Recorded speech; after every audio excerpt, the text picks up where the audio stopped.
Hello, good morning, and welcome to today's edition of the Politics and Business Morning Show in the capital city of Abuja. And definitely a very good one for us to climax this week with activities that actually took place before now.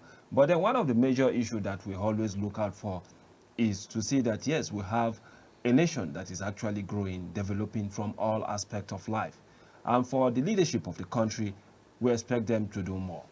And as more and as much as we expect them to do, we as citizens also have to put our home plate on the table and address ourselves in the kitchen to be able to prepare a very good meal. So on this morning show, we'll be looking at some of the issues surrounding politics, business, and other aspects of life, but with more focus on democracy and how important it is for us to see that, yes, we have a system that is fully independent. The independency of the Inec is very, very key to national development. When we have a faulty system that has to do with development, most especially from the electoral body, it means we are having challenge. The Independent National Electoral Commission have actually raised critical issues, and some of those issues are the issues we'll be conversing on today. And with me here in the studio are my fellow colleagues, and in person of Abraham Abba. and also Joanna Ray. These are my co-host for today's program, and Joanne Ari, being one of the voice or one of the major voice on the social media angle, will definitely be telling us more what is trending on the social media space. For those of you who explore the X handle, the Instagram handle, the thread, the Facebook, the WhatsApp, and every other social media, you have Joanne Harry to actually place you on Ari this morning. So let's go on this break, and when we return, we start up with the conversation.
Good morning and welcome to what's trending on P&B TV, Abuja.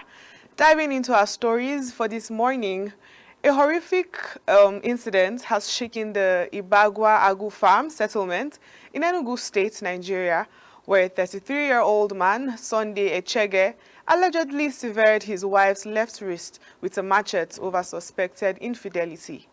The brutal attack occurred on January 26, 2025, and the wife, Chinonso Echege, is reportedly receiving medical attention. Echege was arrested on Sunday by operatives of the Okpuje Division of the Enugu State Police Command with the assistance of community members. The machete used in the attack was recovered from the suspect, who has confessed to the crime. According to preliminary investigations, Echege claimed he acted out of suspicion that his wife was involved in extramarital affairs. However, Commissioner of Police CP Kanayo Uzuegbu has urged couples to resolve their differences through love, understanding, and legal means rather than resorting to violent criminal acts. Meanwhile, Nigeria has unveiled an ambitious energy access program to transform its energy sector and close the electricity gap. The program, which requires $23.2 billion in funding, aims to drive sector-wide transformation and provide access to electricity for millions of Nigerians. The private sector is expected to contribute $15.5 million towards this effort. This initiative is a direct outcome of the Mission 300 Africa Energy Summit, which brought together African leaders, business executives, and development partners to accelerate electricity access for 300 million Africans by 2030. To achieve this goal, the Nigerian government has been working with international partners, such as the World Bank, to develop innovative financing solutions. One such project is a Nigerian distributed access through renewable energy scale-up, DARES, which aims to provide over 17.5 million Nigerians with new or improved access to electricity through distributed renewable energy solutions. The DARES project has received $750 million credit from the International Development Association and is expected to leverage over $1 billion in private capital and additional financing from global partners. This collaboration between the government, private sector, and development partners signals a significant shift towards clearer and more accessible energy for millions of Nigerians. The project will not only provide access to electricity, but also create jobs, improving livelihoods and support the growth of local businesses. Moving on, a shocking case of human trafficking and child sale has come to the light in Akwa Ibom State, Nigeria. Christiana Ibanga and her boyfriend, Iyene Akpan, have been arrested by the Akwa Ibom State Police Command for allegedly selling their child for 450,000 naira. According to the command's public relations officer, DSP Tim Fon John, the suspects were arrested after a woman reported that Ibanga had lured her 6-year-old daughter and taken her to an unknown destination. The police investigation revealed that Ibanga and Akpan had also sold their own child, sparking outrage and condemnation. The suspects have been paraded at the police headquarters in Uyo, the state's capital. This distribution incident highlights the scourge of human trafficking and child exploitation in Nigeria. The police have vowed to ensure that justice is served and the suspects face full weight on the law. The Akwa Ibom State Police Command has urged the public to report any suspicious activities or cases of human trafficking to the authorities, promising to take swift action to protect vulnerable individuals, especially children. In other news, a devastating story has emerged from Quetta, Pakistan, where a father, Anwar-ul-Haq, has confessed to murdering his daughter, Hira, over her TikTok videos. This family had recently moved back to Pakistan from the US, where they had lived for 25 years. According to police, Anwar-ul-Haq, a citizen of the US, shot his 13 to 14-year-old daughter on Tuesday, initially claiming that unidentified men were responsible. However, he later admitted to the crime, stating that he found Hira's TikTok post objectionable and disapproved of her dressing, lifestyle, and social gatherings. This tragic incident has sparked concerns about honor killings in Pakistan, where hundreds of people, mostly women, are killed each year by relatives who claim to be defending their family's honor. In this case, police are investigating all angles, including the possibility of an honor killing. Anwar Uhak, brother-in-law, has also been arrested in connection with the crime. If convicted of an honor killing, the suspects face a mandatory life sentence, thanks to a 2016 change in Pakistan's law. Previously, perpetrators could avoid jail time if pardoned by the victim's family. And this heartbreaking story highlights the ongoing struggle for women's rights and freedom of expression in Pakistan and the need for continued efforts to prevent such tragic incidents. That will be all for What's Trending. I'm Joanna Ray, and do have a wonderful weekend and stay safe.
Welcome back from that beautiful segment presented by Joanna Ari. Did I get that right this time around? Joanna Ray. Look at Joanna Ray. Whoa. Okay. Ray. Power. Oh, I'm very, very sorry for actually misquoting your murdering your name, and definitely I will not get. I will always get that right next time. And you've actually raised critical questions on some of the major focus you had just now, and one of them that actually touched me was the man who actually cut his wife's hand.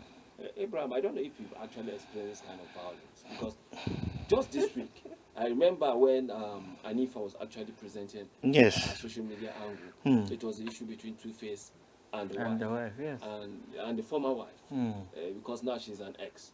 Oh, she's an ex now. She's already an ex, because the man said that he actually divorced the wife. So it is not a fiction. That's real. He said he has divorced the wife. So in that particular aspect, probably even if there was any issue that has to do with violence, it is out of social media, and nobody came out to actually say, okay, there was violence between both of them. But in this particular case now, we are now having a man who actually chopped off his wife's hands, and at the same time again, over the week, I saw a video actually trending. In Enugu?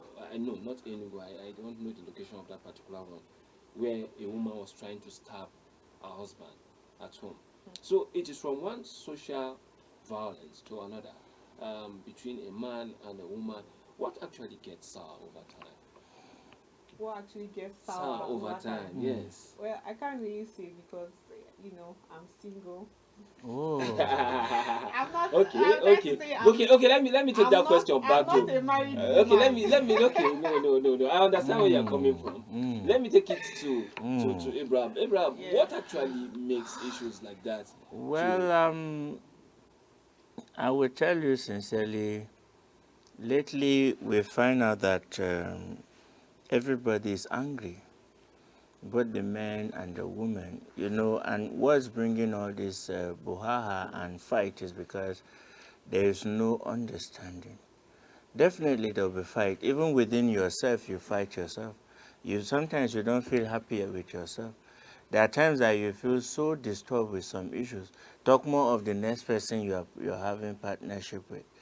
You get the point. So these are issues that keep happening. You see people go out of their way to do some uncalled for issues. But what we're saying is men and women should come to the realization that we all need each other. Just like Joanne said, she's not married. She'll be married soon, but she have to learn how to. But the issue of she's not married, Yes, please. does not actually shield her from this. Yeah, that's why I'm bringing her to something. Because the truth is that whether we like it or not, we are now in an era of globalization. Good. So many things are happening on the internet. We see it, and in short, even in the media space or in the broadcast space, Yeah. we've seen reality TV shows. We see what actually happened in some of these reality TV shows, how the problem starts from one bickering to the other, from the issue of lack of trust to the issue of infidelity. So much is actually happening behind the scene, and sometimes not even just behind the scene. We see them in reality TV show. You being the person that actually ferreted for this part or combed this particular news, you should be able to say something, because you can't just comb a news and then it kept us, or you're keeping us just to be speaking on it. No, you should say something, John. I just feel like, previously or years back, it was mostly men that were accused of, violating Infidelity, yeah. women, yes, and all of that. But recently, we're now seeing that, from what you said, the woman was about to, Yeah, was trying to stab your husband. her Yes. husband. So we're now seeing that both genders Actually are violent. are now being violent. Because before now, you see, when you look at the ideology behind the gender-based violence, the GBV, it has always been based on statistics that, okay, it is the men that actually cause this violence. Number one, from infidelity. Number two, from not actually taking or doing their, carrying out their responsibility. And then there are so many issues that actually covers this particular issue. But at the same time, again, at what point can we get it right as a society when we are actually raising critical questions about how we train our children, how the kind of environment we live, and so much to actually discuss, Abraham? Actually, you see, from my own point of view, when I start dating my wife, one thing I do is I took my time, I buy her books, I copy some things from the internet for her to read as a woman, and also I read a lot of books that would do with the next gender, how to go about with your family. There are times that things will not look so good, and the moment suspicions come inside marriage, yeah. that is the end of every marriage. So for the both gender, there should be that trust. Trust in what way? That, okay, now I know my husband should not do this. I know my boyfriend should not do this. But sometimes, But the moment you start having this issue of lack of trust in marriage or in I would like relationship. to add to this, because Yes, please. sometimes for me, I do believe that it actually goes beyond the issue of trust. Okay. It is important to trust person. But at the same time, again, there is issue of respect. Because most of these particular issues, we understand sometimes infidelity and the rest. But at some point, it is maybe the man is not actually cheating. Maybe the woman is not actually cheating. But when there is respect for both partners, both of you have respect, you can be able to discuss things easily. The moment you start seeing things going violent, it is because at one point there was no respect for each other. From there, even when there is trust, okay, you don't, because sometimes it is not actually infidelity that actually breaks up family. It's not because the woman is cheating or the woman is cheating. No. Sometimes it could be as a result of how she responds to question, or how he responds to question, how he's able to feed the family, taking his own responsibility, giving the wives her own privileges, how the wife also takes her own responsibility. So sometimes it goes beyond that. You know, the economic situation we are facing now is actually having a major toll on the men. Yes, but On most men. And Joanne can actually attest to that, because No. she has a very good role at home. You know, what we're saying Yes. is this, Isa, I want to tell you sincerely that, you see, courtship matters here. If you have a friend for a wife or a husband, you can hardly do what you see happening, you see on the social media. Because if you have Two-Face a wife, Idibia met the wife no, at the age of 15. no, do you know what I don't happened? know. Do you know what happened? Yes. Do you know what happened in the case of Two-Face Idibia? And for me, I felt they are just trying to do all those prank stuff and all that. Prank? Yes, because What for about me, Yul Edochie? What you about read, okay? What you ask about Yul if you read through the Edochie whole, and the if wife? you read through the whole saga, what you discover is like they are just trying to play on people's Or maybe Two-Face want intelligence. to release another album No, definitely. to gain more attention. He wants to gain He more has to attention. break- That is the way I'm looking at no, it. no. Because if you look at it, if you because actually when I was going through the whole, I read through the both sides, and I discover it's like they are just trying to play a script. They just want to find like, okay, they want to get followers on a particular music or something. Like she went for a program, right? Yeah. And now she's like, okay, let me play this script. Let's see how people will comment on it. That is what we see trending. Most of the artists and the musicians, that is one of the things they do easily. So I want to see the end of that script. I want to see how much they want to do. Is Two-Face ready to divorce someone that he has been with for over 30 years? Well, but then we've seen people who have actually lived for 40 years. Okay. They divorce. Okay, like We've seen Bill people. Gates? No. Apart from Bill Gates, even in our local community, we've Okay. seen issues like this. All we are saying is that whether we like it or not, divorce should be the last option when there are no any other options. Yes. That's it. But that does not mean that we should promote divorce. That's one. We shouldn't, because number one, you have the mother here, you have the father. Now you have the kids. When these two partners they separate, the grass suffers. Yes. The children. Of course. Even if they have money, there are certain aspects of family or that's child upbringing that those people are going to lack. You understand? So one thing we should also put forward is that we want a society that is morally upright. Our school system should return back to the system whereby they actually teach respect. Our social system is well co-opted in such a way that it is difficult for you to actually not face the rule when you are going wrong. Because that is what is actually causing problem for us. Now, we are now adopting technology. And this technology comes with its own vices. From those countries where they don't, imagine a white boy, a young white man is telling the mother, to hell with you, I will deal with you. This is a child of about 10 years telling the mother, try that in my local community, and then you get the community beating you. Of So course. these are some, but these things are what we are now actually taking as our reality now. We are now seeing it as the norms of the day that divorce is nothing. But I'm telling you this, in the next 10 years, if we continue like this, we are heading towards a major problem, a major societal problem. So these are some of the issues. And one of the issues also you raised, Joanna, is the issue of moving on a shocking case of human trafficking and child sale has come to light again at Akwa Ibom. Abraham, Joanna, these are issues that are always, sometimes you see them not in the news, and sometimes you see them in reality. We've actually seen this issue of child trafficking or children trafficking in the country for long. What do you think we need to do? It all also boils down to what you said about having a morally upright society. Because this couple that I read about, it was their child that they sold. They sold their own child For 450,000. 450,000 naira. Like, and then they were caught because they were trying to sell another person's child. Imagine. Abraham, you can see what we are saying. Yes, you see, Where there is no love for even the yes, children, the child you give birth to.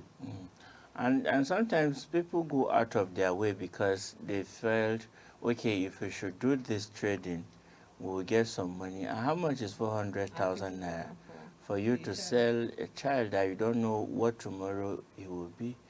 This is somebody that you gave birth to with your blood, and you should be able to, like, out of likeness, you look at it, that how do I sell this? Even when we heard in the past, in the when people were being taken out for slavery, do you know how much the parent miss their children. You know, Abraham, I'm happy you are raising this issue of slavery. It is a past that many of us wouldn't want to actually revisit. But the truth is that it happened. It keeps happening now. And now we are not talking about between the colonial masters and the places they colonized. Yes, yes. We are not talking about amongst ourselves. Of course.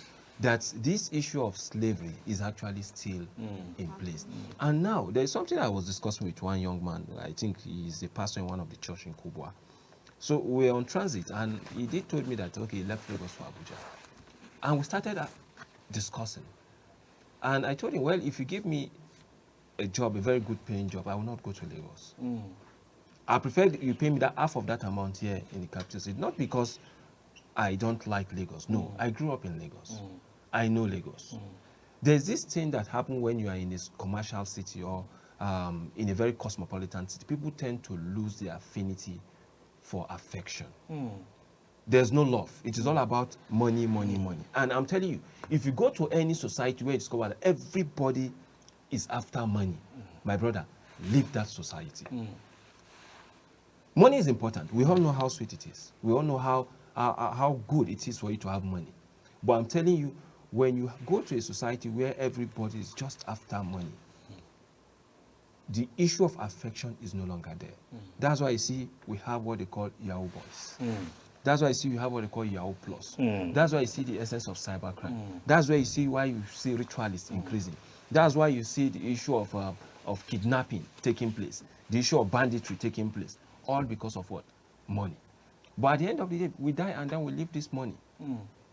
So looking at this case now of a woman selling her own child for 450,000. So it tells you that there is that bond, that affinity between the mother And the child. that cord that actually connects them is no longer there. This same woman can kill for that amount. I'll tell you a very brief story. Sorry, I'm taking your time on this. I read, I don't know if it is fictional or real. A guy in the southwest region, he's a copper, a corps member. He went to serve somewhere in the southwest region. He was in this locality for some time. And he discovered that where he's actually renting is like a very big compound, the man and his wives. And then there's only one apartment. So that's the only apartment the guy could rent as of that point. So he went there, he rented that particular apartment. He discovered that, okay, not that he discovered, at some point, one of the wives was having a swing, was giving him some kind of green light, and something happened between them. And this woman said, okay, this thing has happened now, and Oga is going to know. You understand this? Because at that point, there was nothing that happened between him, that she and Oga, the husband. So the woman now paid this guy about 1.5 million as at then to relocate from that particular premise. So he traveled back to his own state, very far. At some point, this woman, the guy now had to return back because it has been long. So he was, he has a child somewhere, let him even trace. He went by, discovered that the husband to the wife was actually captured, was actually caught by the police. And during investigation, it was investigated that those women the guy met in that compound were actually baby factory. They were producing baby for that man to sell. So the guy thinking he has made money and the child was there, the child was actually used for ritual. So that's how bad it is. So this is how far we are going to be ending this segment on this morning show. The social media angle, so much to discuss, so much is actually happening. And we love the way Joanna Ari actually presented that particular segment. So we'll go on a very short break, and when we return, we'll take the newspaper review.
welcome back from that beautiful segment called the social media angle.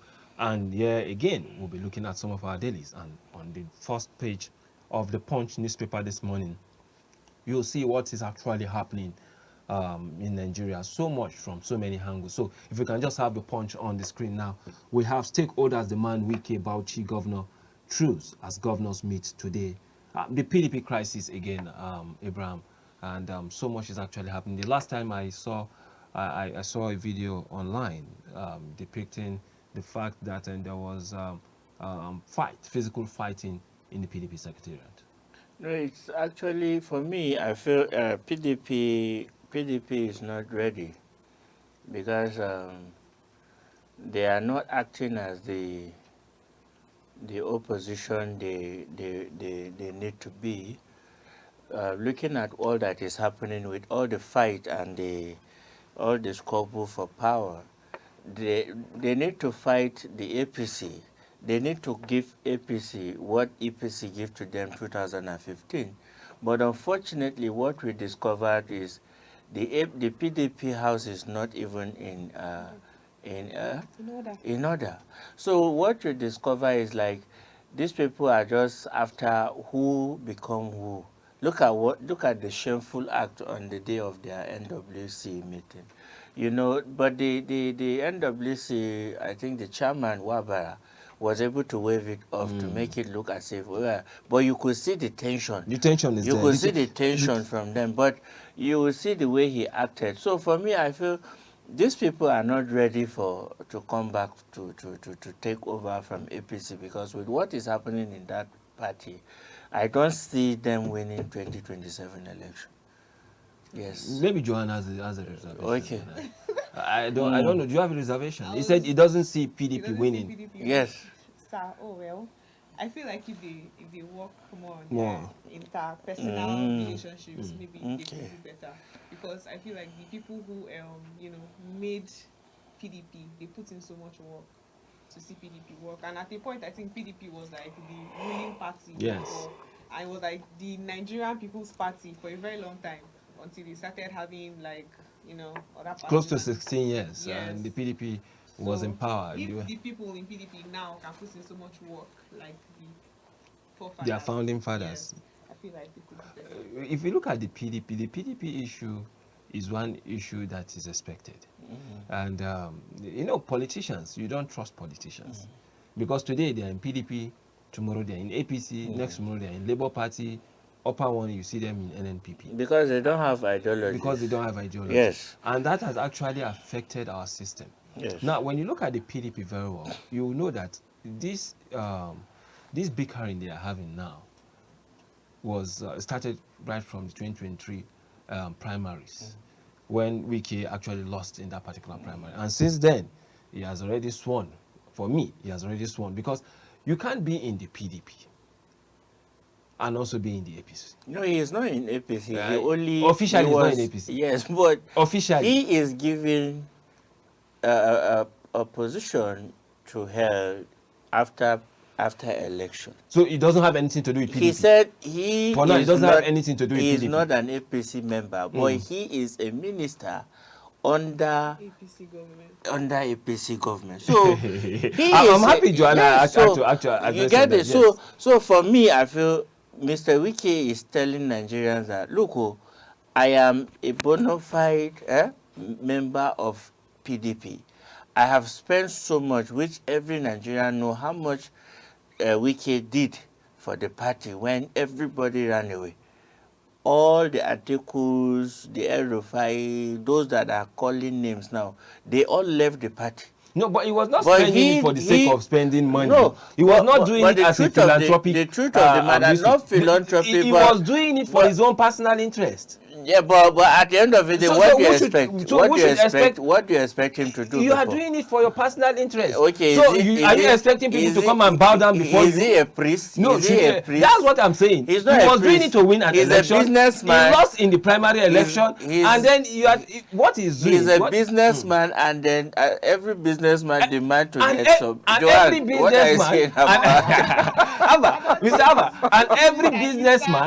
and every businessman, businessman knows when to invest in a stock. Okay. Isn't it? And he For invested. Wike, he invested in the stock, Yes. and when he was supposed to reap, he failed.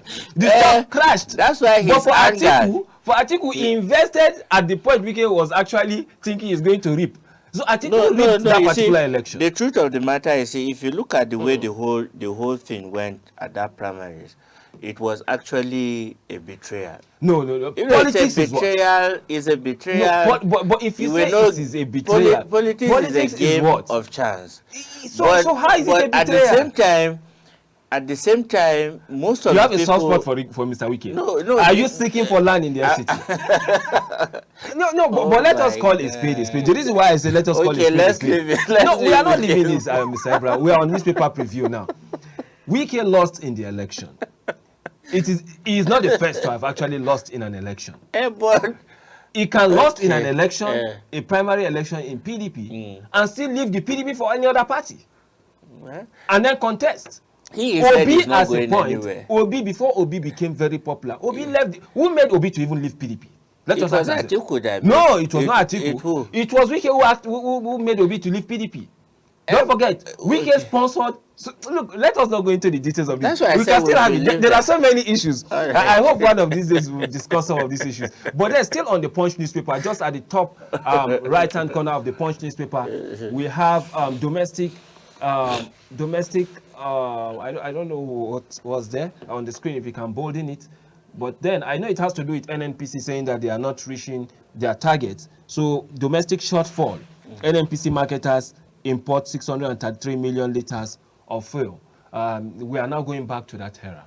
Yes, because what they discovered, the marketers discovered that the NNPC is trying to do what they are not supposed to do. Dangote is trying. Is NNPC actually ready? No, NNPC trying to cover the marketers from direct link to the Dangote refinery. Dangote refinery said, okay, we were giving the marketer at so price. Now the NNPC is coming as a subsidiary to the both parties, which is not true, which is not how a business should be. If I'm giving you something, if you said, okay, you want to buy this, my small phone, and then Juan said, okay, she want to be the intermediary between me and you, for you to buy this phone, definitely she will add up something before you get the phone. So that is what we're saying. But in this case, well, for me, I wouldn't say I'll blame NNPC. Because at this particular point in time, I will no longer, we've stopped actually calling them NNPC. We now call them NNPC Limited. Yes. So it means they're also in business. But business, must they do that? Must they keep short-changing people? Well, you call it short change, yes. But for them, it is business. What? If they are short changes, but look at what is happening now. The marketers have to go outside there and go and get. Why are they not buying from Dangote? Dangote is a bit cheaper. They refused Dangote with the marketers to have a direct link to do their business. That is what they are accusing NNPCL. But we all know that this issue between NNPCL and Dangote, the federal government will have to come clean. They have to come clean on this because for some time now we've been seeing this particular fight between these agencies of government. Well, let me say past. Well, we can't even call them because they are now privately owned. So NNPCL, the upstream, downstream, and then Dangote. You see, so much is just happening. So much that Nigerians will need to know, and we hope that Dangote in the future will actually release his memo and tell us more about what actually transpired between him and why is it that there seems to be a bad blood between these two parties. And then just beneath that particular picture where we are seeing Red Cross, you discovered that South Africa Rwanda clash over DR Congo conflict. And I read this morning where I read that the Rwanda president Paul Kagame is saying that if South Africa will want to take it physical, they are ready. Imagine.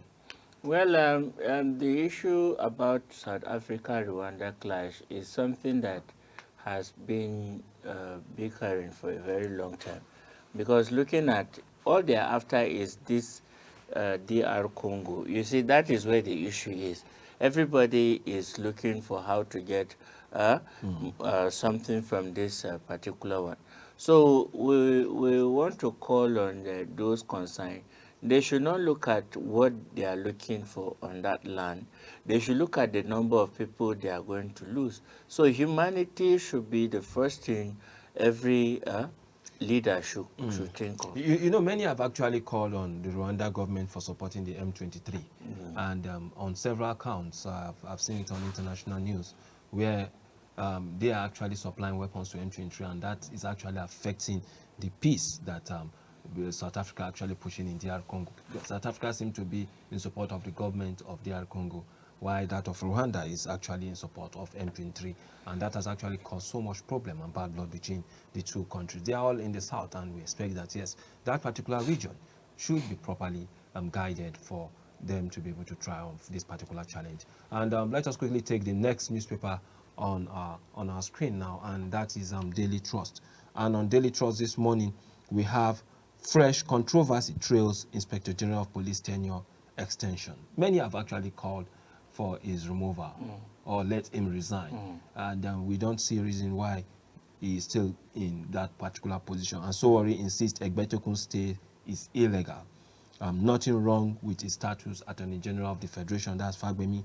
Sacking top cop will save Nigerian embarrassment.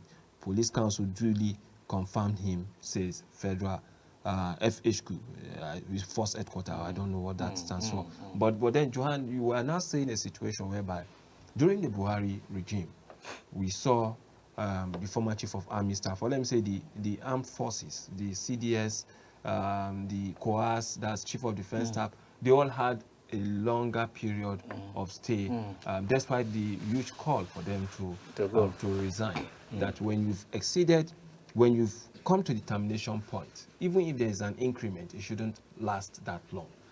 Because we have so many juniors that are actually coming up. If you don't go, they won't actually rise. So what's your take on this? I feel like there's just so much greed. Like, you know, when you're benefiting from something, you wouldn't want to leave that position. So that is just like it's a human thing. So, but I feel like our leaders, I think part of the leadership training should be selflessness. You should learn to, oh, like I've been here, I've gone through this, I have benefited from this. Others should also want to benefit from this.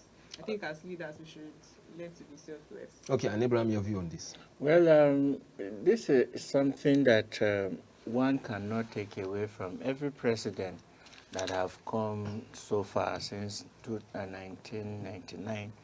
We see most of them, Obasanjo, Jonathan, and even the present administration, they all have their own people. Like Egbetokun, which you know, he served with Tinubu when he was a commissioner of police in Lagos. So he might have his own way with Mr. President, and that's why he's keeping him for one reason or the other, which we might not say. But what we want to say categorically is that his time is off. His time is due for retirement, and there are a lot of senior officers who need to come to that rank too.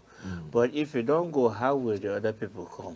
You get? So these are some of the things, like what Sowore is saying is that he should not worry.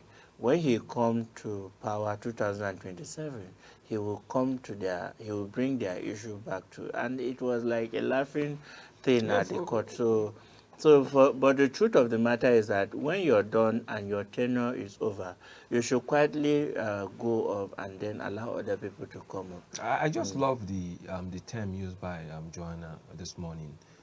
Greed has been the major problem in the country. We have so many, be it those in position and those that are not in position. It's something that is, I was discussing this with a German some days back.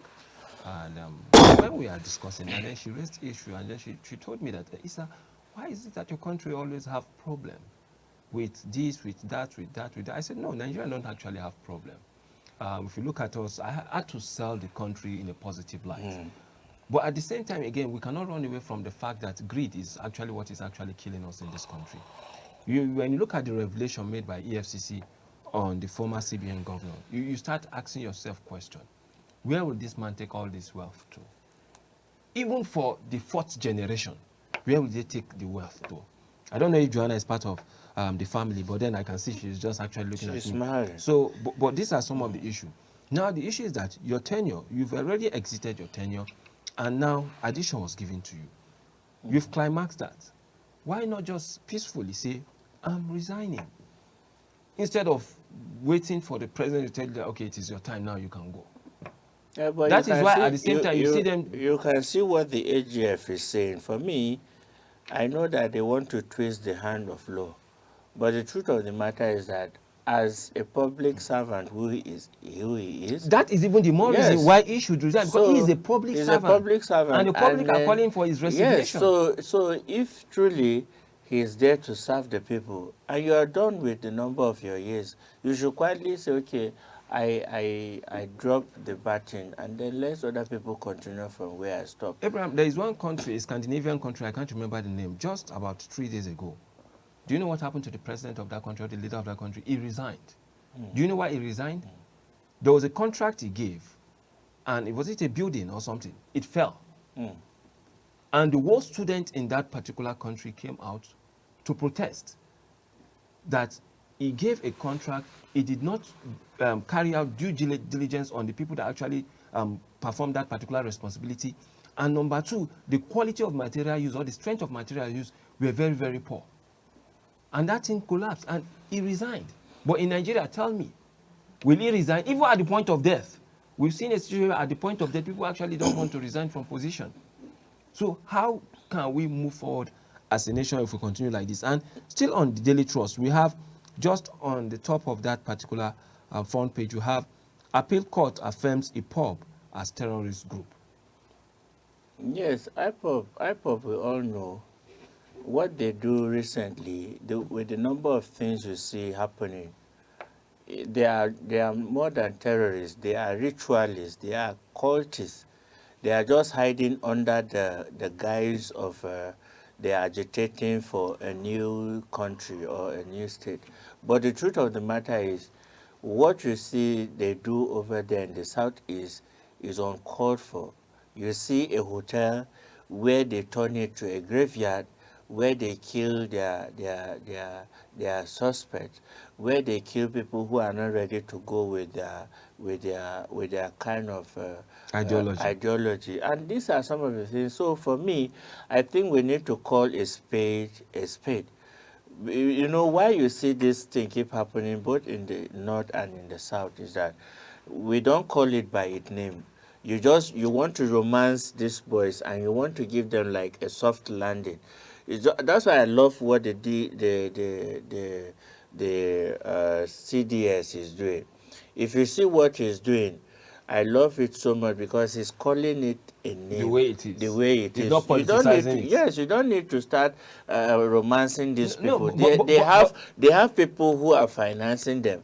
And until you get to the point where you start taking on the people who finance this illegal trade, is a trade we don't understand as a country. That's why I see we keep looking at it as if these are young Nigerians. They need to bring them, and sometimes look at what happened in Borno. They will tell you they want to come for reconciliation, and then at the end of the day they take on. Look at the number they of go people back. they kill. They make money. Yes. They make money from So us what and they we go are back. saying is that we should call it by its name. You A know- terrorist is a terrorist, you know- and the government should do the needful. You know Evans' case. I saw yesterday. I think there is a way Hey. Evans look at the way Evans' case has now become.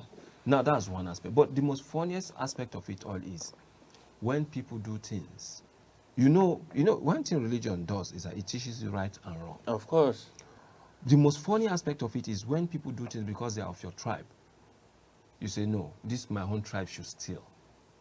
Or this my own tribe should be good. As far as this person is from my own tribe, even if he's doing what is wrong. Yeah, but So that is but how bad. if we should have that mentality as Africa, because I look at it as an African issue. You see, anywhere you see, like, okay, Isa is in charge of this TV station. You see everybody that is Should work there, should be that from have his village, from nothing to his... do with journalism, has nothing to do with media, will come in and say, Isa is my father's grandfather, mother, brother. You know, they start bringing all sorts of things. And these are the issues that keep happening in Africa, not only in Nigeria. You see people come to the place of power, or they want to feel that they have sympathy for people who are doing wrong. Look at the governor that stole his state money, and then he took it, and then Pay when for the when gra- they, for yes, the... and when they took I him hope to you are not court. referring to one governor from my state. Okay, I should call his No, name. no, you don't have to call Okay, it. Let us okay. quickly move to All the right. next paper on the screen. Now, I believe that will be the... Okay, we have the blueprint. And on the blueprint, we have, despite our challenges, no substitute for civil rule, Abdul Salam. And I think it is not only the blueprint that actually carried this. If you can just flip the Nation newspaper for us so that we can also see. And that way we can be able to conclude on this particular segment. And on the Nation newspaper too, we also have why military can't come back to power by General Abdul Salam. So the same Abdul Salam making this particular statement is one of the person that has actually that is standing on the issue of the peace accord. Is the leader of that particular team. When it comes to every election, you must sign the peace accord. Joanne, I don't know if have you ever experienced military rule? Mr. Issa. I can see that she's from the 21st century, but then still, The Gen how? Z. What do you Is feel? it the Gen Z What's your we call reaction? them? Yeah, we call them the Gen Z. Or the Gen Z or the Gen Z. Yeah, the Gen Z. So if you look at what, if you take a very closer look at what Abdul Salam said, there is so much to it. I believe the military have been there for some time. They are actually outside the curfew of democracy for now. But the question still remains: are we actually getting the best from democracy? No. You see, they said the bad side of democracy is better than the best of the military. So for me, you know how it is. If we're in that era of that khaki, I and you know what should have happened when you call the name of the president and you accuse him wrongly, like the way you see people just put up something on the TikTok and they abuse the president. No, but globalization has actually changed that. You know, even excuse me, Sorry. even in Egypt. Don't forget how the uprising started in Egypt. Yes. Before he was actually condemned on social media. You know, the Gen Z we have now, they don't care. Yeah. When you do anyhow, you see it anyhow on social media. But at the same time, again, if you look at history, you look at the Libya, for instance, the late Muammar Gaddafi. We can't say his people were actually hungry, even when he was a military leader.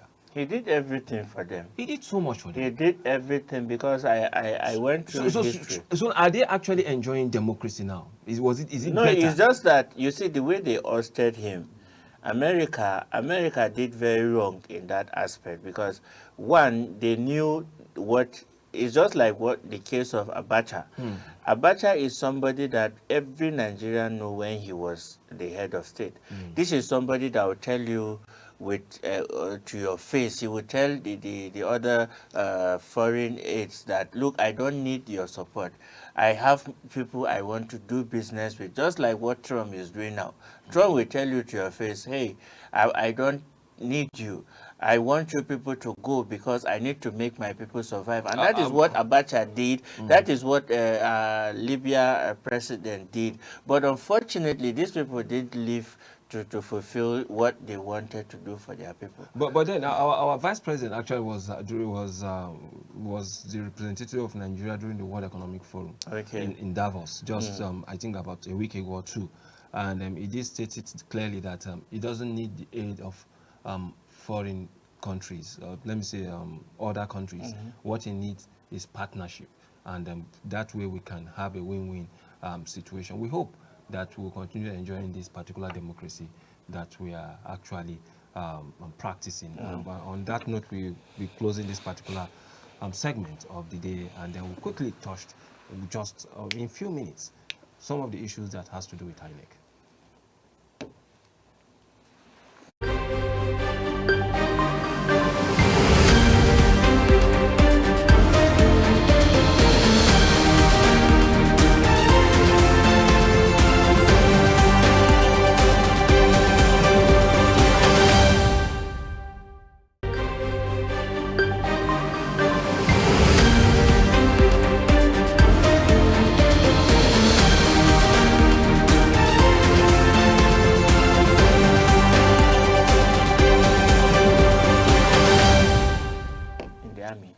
Welcome back to this particular segment where we'll be looking more into the Inec says it does not receive direct funding from the European Union, nor an account where donors' funds are warehoused.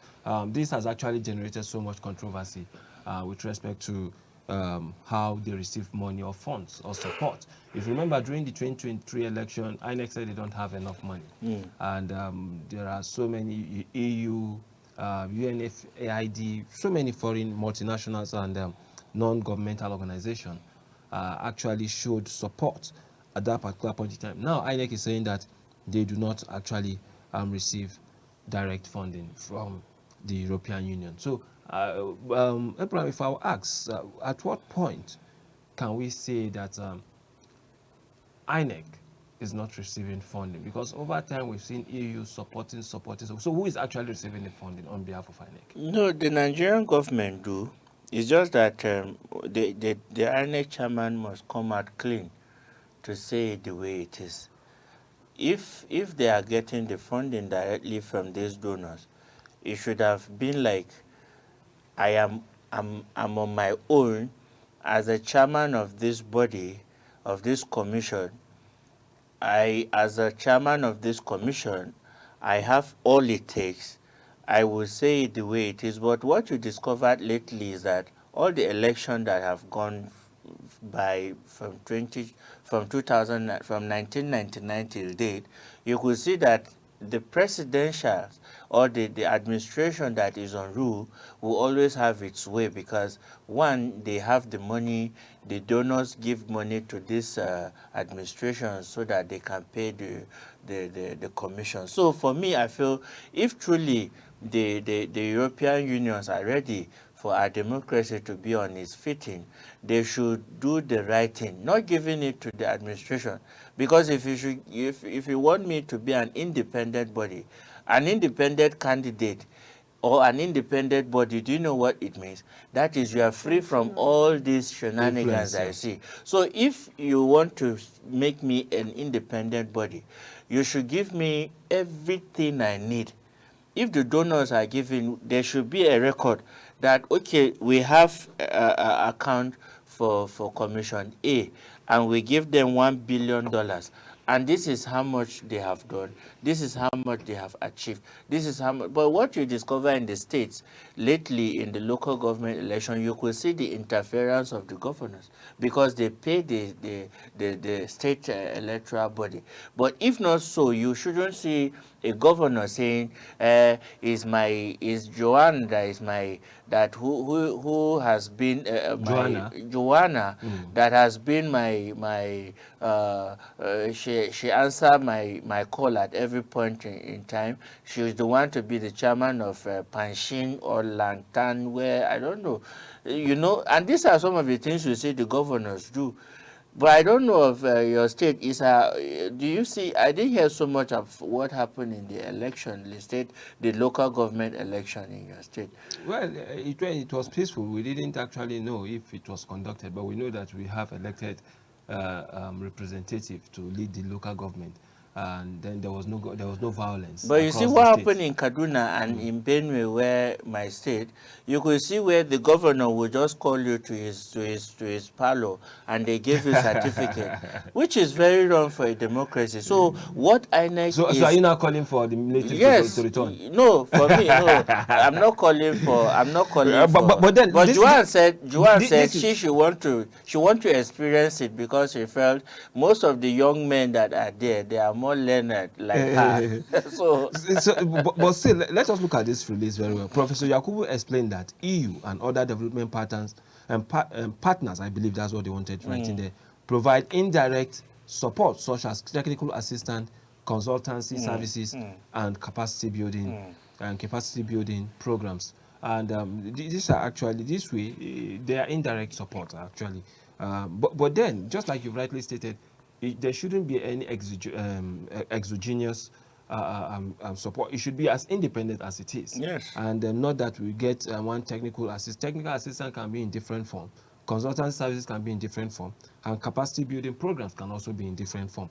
But INEC have actually restated that what they, as an organization, actually do is to make sure that activities like voters registration, production of permanent voters card, training and remuneration of ad hoc staff and others remain the sovereign responsibility of the commission. So no external body will be allowed to actually take this responsibility.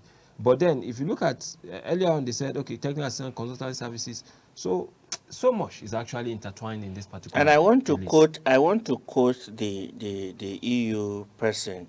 He said, without credible electoral system that enjoy the trust of its citizens as stakeholders, there will not be a good democracy.